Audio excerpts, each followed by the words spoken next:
everyone, welcome back. I thought this week we would talk about anxiety because I suffer with anxiety on the daily and super fun. I'm kidding, obviously, but I just thought I would talk about anxiety a little bit and some things that I have found over the years that have helped me a lot, whether it's with managing it or preventing it. Just things that are like times in my life that have been very anxiety ridden, like what was in that time and what's not in the times that I feel calmer. Does that make any sense? I feel like a lot of anxiety is kind of trial and error and trying to work out for you what is triggering it and where it's coming from, because it won't be the same as the next person. I feel like a lot of it is just like hindsight for me. I found like almost looking back and being like, I was so anxious that week, for example, like what was I doing differently, like what was making me feel like that? And then you can kind of look at it and be like, oh, okay, I slept late like almost every night that week, I had too much on my plate, do you know what I mean? Like you can kind of deduct it and then you can use that data to prevent that happening again. For example, you could be like, I have a lot going on this week, so I'm gonna make sure that I'm sleeping enough, because I know that, I'm speaking from personal experience, for me, I'll be like, right, well, I know that plus tired me is not going to be a fun time. Like I need to, if I'm going to do that, I need to do this. Do you know what I mean? Like you kind of get in a rhythm with your own anxiety and start kind of working out what helps you. But everyone's, like I said, will be different. And I just thought I would talk a little bit about it because it's horrible and it does make you feel like you're insane. Like it is hard sometimes to believe that anxiety is common and that it's not just you losing your mind while everyone else is just functioning completely perfectly. Like that is how it feels sometimes. It's like, oh my god, why am I sat here feeling like this? No one else is sat here. Like if you're at a table for like dinner or something and you're feeling anxious or something. So I feel like dinner, going out for food, like restaurants, is a big trigger for a lot of people. It has been for me for a long time. It's almost like if you're sat there and you're like going through all these motions in your head and you're like stressing, and then you look around and everyone's like laughing and chatting, you're like, oh my god, I'm mental. It's so easy to like genuinely think there's something wrong with you, and there is not. There is nothing wrong with you. People don't talk about stuff enough, in my opinion. I know this because I could be sat at a table feeling really, really, really anxious, and if you looked at me, you wouldn't know.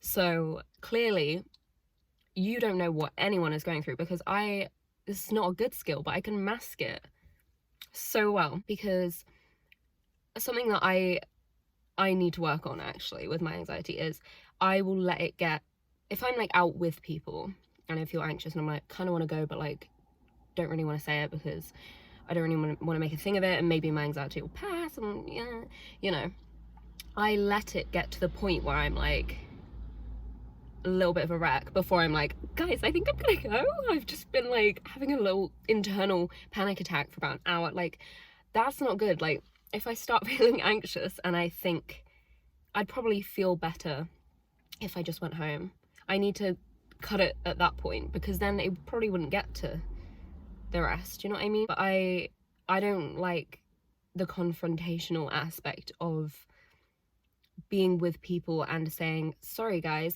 I'm gonna go, even though like I don't care at all if someone does that to me. That has been like a weakness of mine for ages. Like I think I literally spoke about that in my first video. I was like, I don't know how to leave social interactions when I'm done. Like I will just sit there until I'm like literally exhausted, bored, miserable, anxious, before I even would come close to being like, guys, I think I'm a bit tired. Like I don't know what that is, but that's for me to work on. But yeah, anyway, I have suffered with anxiety for, it's hard for me to work out like since when, because I feel like I've always been a bit of an anxious person. So like I don't really know, maybe I'd ask my mother this question. I remember it from school onwards.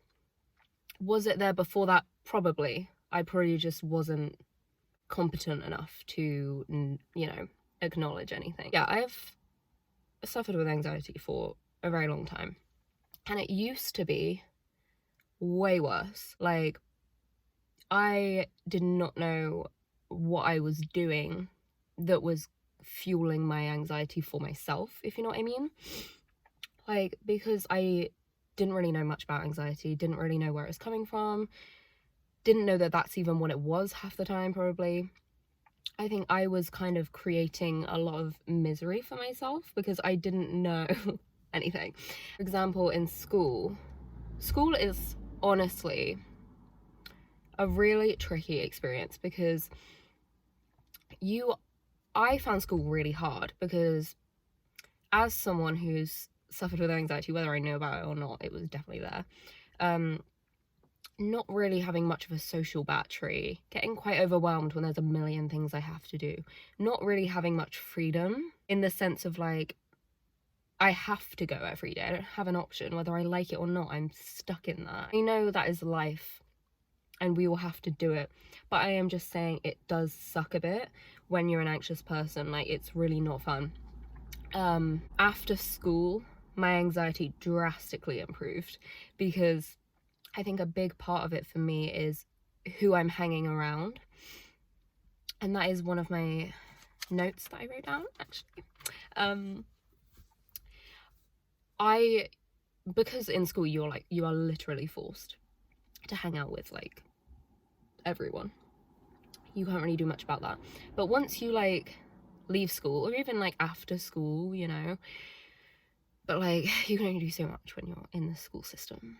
Yeah, when you're forcing yourself to hang out with people that you don't want to, like maybe it's because you don't want to look a certain way, you don't want to sit by yourself at lunch, or you don't want to do this, and you're kind of like, for whatever reason, but maybe just for a bit of the wrong reason, like at the time you can kind of empathize with it, but also like it's not like you're hanging out with this person because you really value them and love them. It's just because it's like, oh my god, if I sit with them, like it's better than sitting with no one. I feel like a lot of school is that, and it's like you don't really know whether you're choosing to be with them or you're kind of making the best out of what you have to do until you leave school.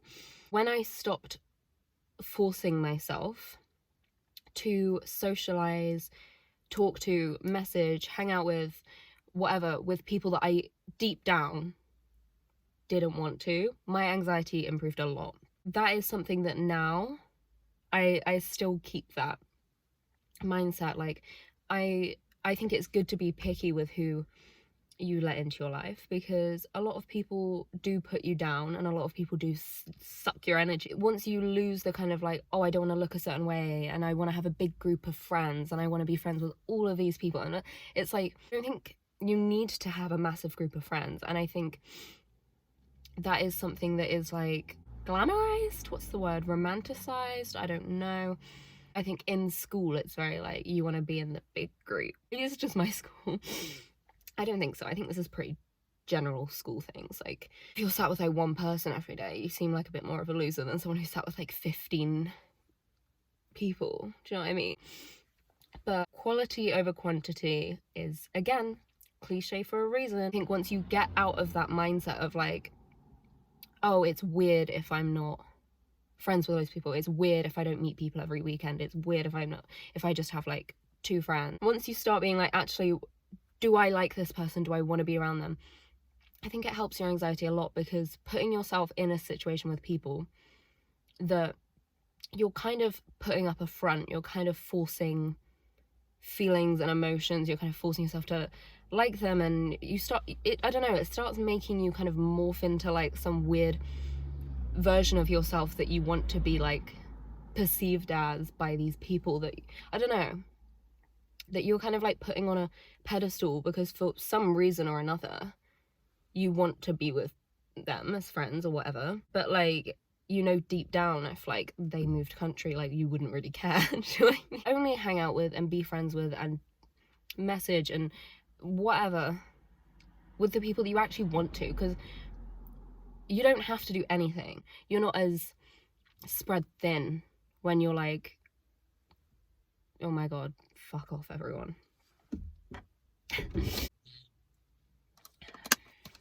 But the main thing that I would say has helped my anxiety and just made me feel a lot more in control, because I think a lot of anxiety is you don't feel like you're in control, so you're kind of like panicking and stressing, and you're like, oh my god, like this and like you're just, a lot of it's a control dilemma. And as we know, you can't actually control like hardly anything. However, you can control your inner world. Within yourself, you can control a lot. Everything else, like, don't even bother. But yourself, you can. The main thing that has helped me with my anxiety is creating a bit of structure and a bit of routine in my life. I say a bit and then I'm like laughing because I'm like, I'm literally the most routine person ever, like to the point where it's like laughable. Like, I do the same things in the same way all the time and like get laughed at for it all the time, but like it makes me happy because it gives you a sense of safety. Like, I know, even though life is unpredictable and you can't control anything, I know that I am gonna do this at this time of the day, and I know that I'm gonna do this, and I know that this is gonna happen, and it gives you this sense of like calm. I think that's why, like, is he walking around my car or is he going? I brought my coffee. It looks really gross. I make my own cold brew and I hadn't finished it, so I brought it with me and it spilled all over my seat, so it wasn't really a good idea. Can't really drive a mason jar on your seat. Anyway, I think that's why people that suffer with anxiety watch the same shows on repeat, always have a comfort show. Like, I think everyone has a comfort show, but the reason that I think everyone loves a comfort show is because it's predictable, it's safe, it's like, it literally feels homely to you. It just calms you down watching something that you've watched a million times. And this is the same feeling that I think you get when you create a bit of routine and structure. You get that same like homely feeling when you're like, I do this all the time and I know how it's gonna go, and I don't have to feel anxiety for this minute. Do you know what I mean? It helps in that kind of little way, but it also, in a general sense, just makes you feel like you have your ducks in a row a bit more. It's going to be different for everyone what your idea of structure and routine is, but I think it is, for me, oh my god, I would fall apart without routine and structure. I think things like having a sleep schedule helps massively. That guy is walking back towards my car. Like, a sleep schedule that works for you. This helps in two ways, because sleep and anxiety are massively linked. Like, if you're tired, you're gonna be anxious. Like, if I'm tired, I can almost guarantee that things that would not normally make me anxious will make me anxious. It just makes everything more dramatic. I would always suggest, if you struggle with anxiety, sort your sleep out. Massive. This looks weird. That's a massive thing, and that is one of those things that if you Google like, what can I do to feel less anxious, it will always say exercise and sleep more. And as annoying as it is, all those things are true. Sleep really helps anything, especially mental, anything mental. Like, you're just gonna function so much better and feel so much more calm if you have slept enough. And I don't just mean like one early night, I mean like sort your sleep schedule out.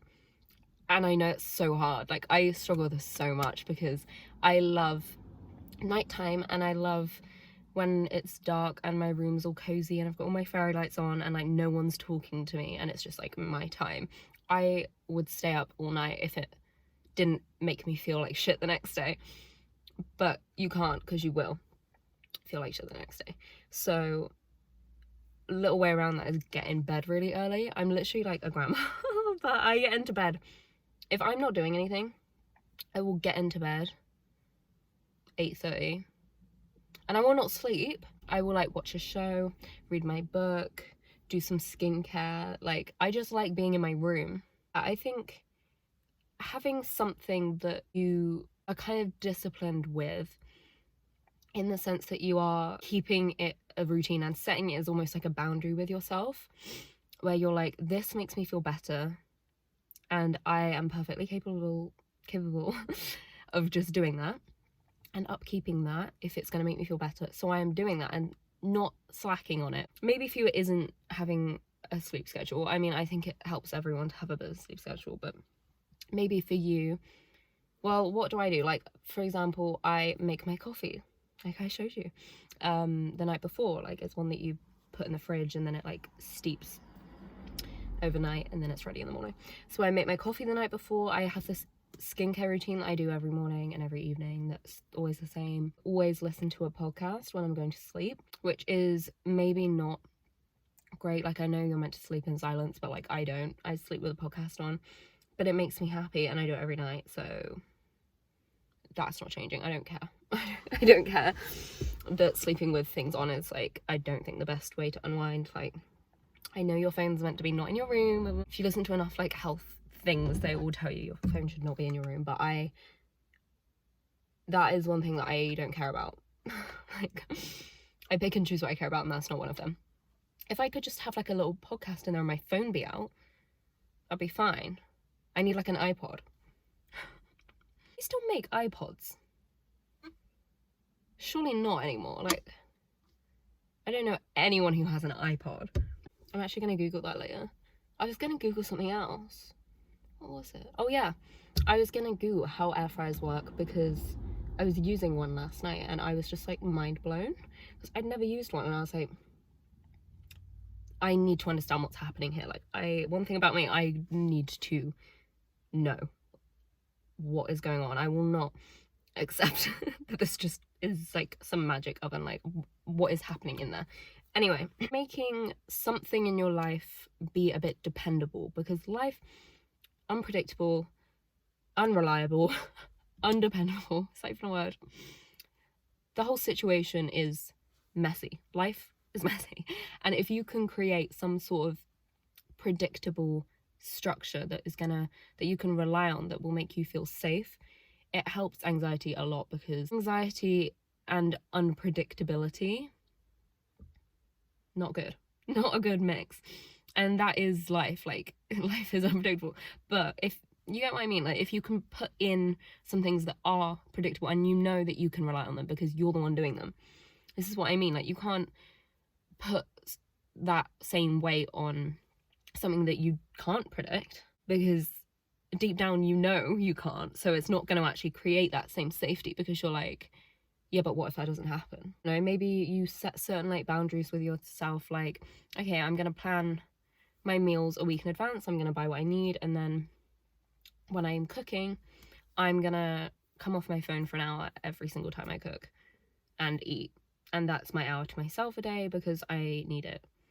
And then, you know, every time dinner comes around that you're going to do that, and that you're going to have that time to relax and ground yourself, and that's something you can rely on happening.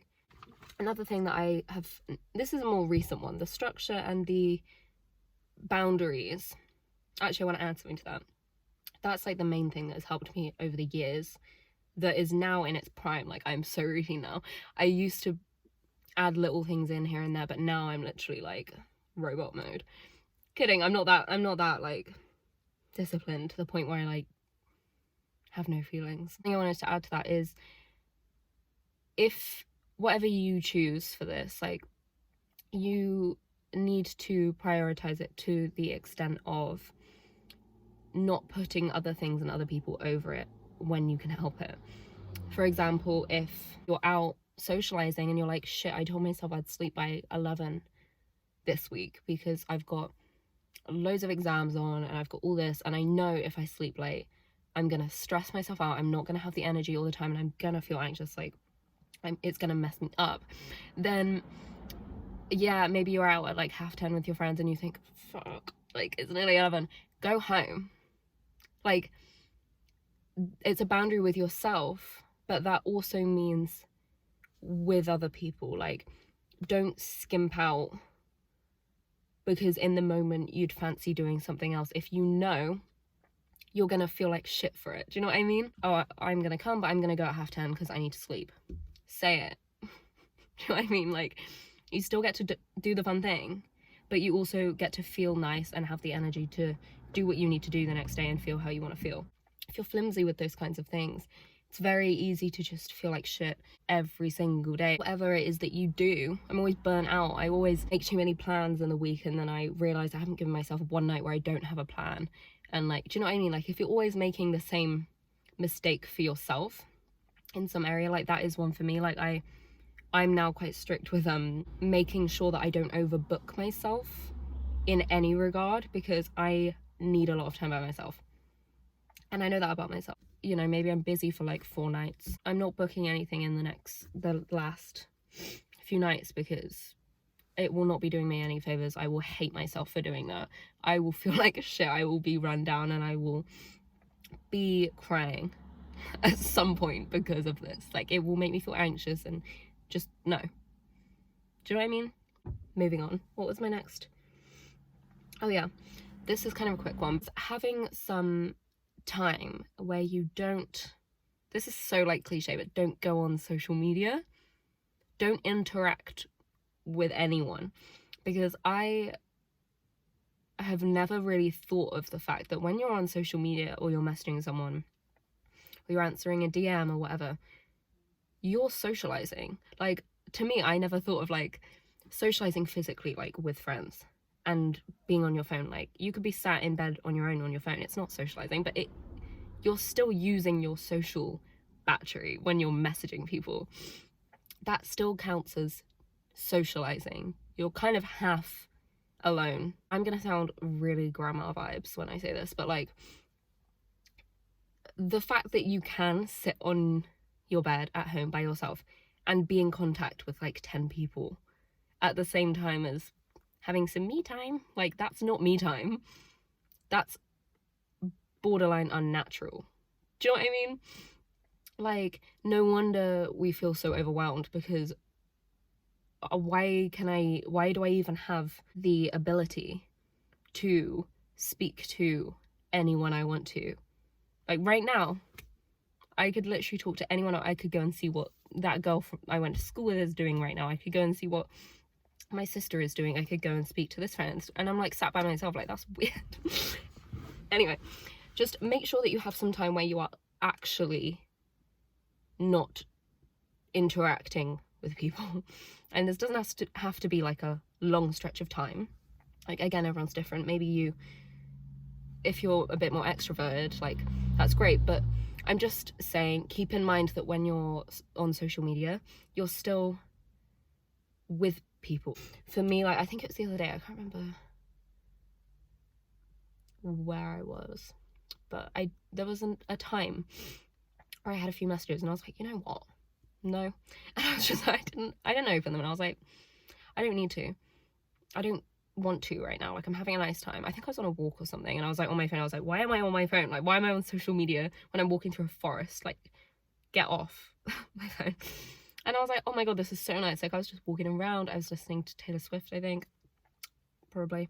And I was just like, this is peace like I have never known it, because we are so used to doing that and not really thinking anything of it. Like, oh, going on a walk, and oh, I'll answer that text, I'll answer this, I'll answer that. But it's like, answer it when you get home. Like, you don't need to multitask so much. Do you know what I mean? Like, people are so used to like doing this while they're doing that, while they're doing that, while they're doing that. And it's like, oh my god, like, one thing at a time. Sometimes I catch myself like doing something, like I'm actually busy, but I'm still actively trying to answer messages at the same time. I'm like, why? Like, what is the rush? Like, it's not a deep text. Like, I'm literally just talking about nothing with like friends or whatever.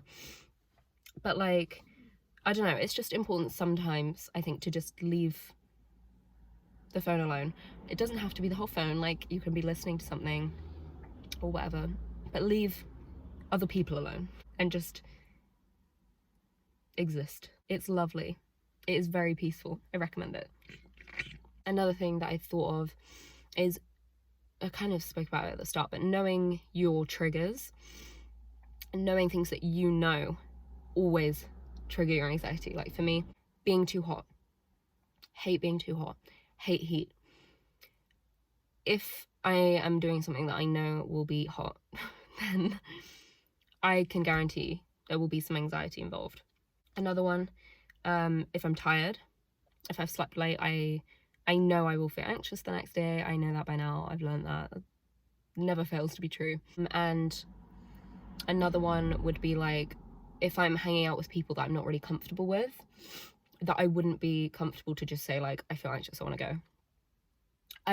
If I don't feel like I could say that to them, even though like I could say that to anyone, but you know what I mean, like if that safety isn't there because they're not like in my close inner circle, I will feel anxious just because I know that I might, if that makes sense. Like if I'm in a situation where I think that I won't be able to leave easily, that is almost always like a trigger for me, which is silly because honestly in life there's not many things that you can't leave. I think for me and a lot of people with anxiety, knowing that the option is there is sometimes all you need.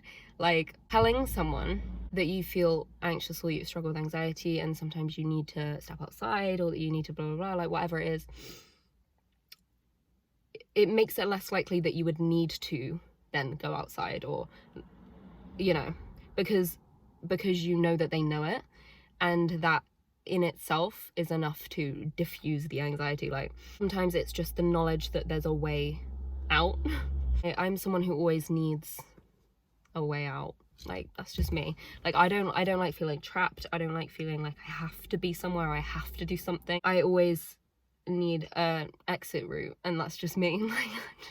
If you know these things about yourself, it's easy to kind of have a plan for when they come about, because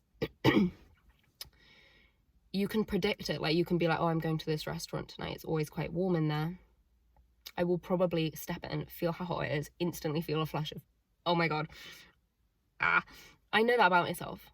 So it doesn't scare me as much when it happens, because I don't think, oh my god, why am I feeling anxious? I know I am, and I know how to counteract it. Like maybe go to the toilet and maybe just splash some water on myself, or do some deep breaths, or step outside if I need to, or whatever. Like once you know what triggers it, usually for you, it's easier to then make a plan for when that happens, and it doesn't jump out at you as much, it doesn't scare you as much, because you know, of course I'm gonna feel anxious, it's hot, or it's busy, or I'm tired, or I'm hungry. Like knowing the why helps a lot, because obviously anxiety is a lot about uncertainty. You don't know what's happening, you don't know what's gonna happen, and that is stressful. But when you know it's gonna happen and then it happens, where's the anxiety gonna be? Like you're in control of that, you know that, and you have a plan, and like it has no space to take over at that point. I hope any of this helped. I hope any of this is new.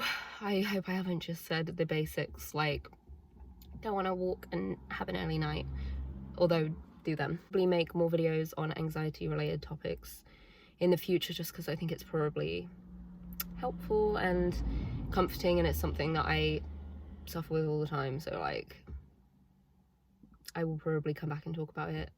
I am gonna go home and eat, because I have not eaten anything today. Whoops. I'll talk to you next week. Goodbye. Oh, I just pulled my fucking earring out.